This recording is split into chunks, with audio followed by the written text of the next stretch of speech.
मुख्यमंत्री माझी लाडकी बहीण योजनेच्या कागदपत्रासाठी तहसील सेतू कार्यालयात महिलांची गर्दी।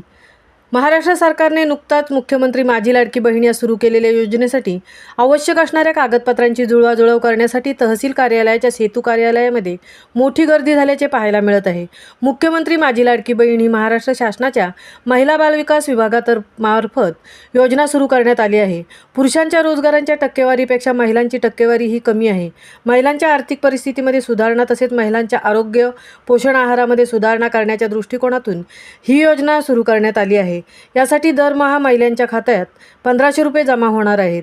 या योजनेचा लाभ घेण्याच्या दृष्टिकोनातून आज उरण तहसील कार्यालयाच्या सेतू कार्यालयात या योजनेसाठी लागणारे कागदपत्र, उत्पन्नाचा दाखला, महाराष्ट्र अधिवास प्रमाणपत्र, हमीपत्र मिळवण्यासाठी सेतू कार्यालयात महिलांची गर्दी केल्याचे चित्र पाहावयास मिळाले आहे।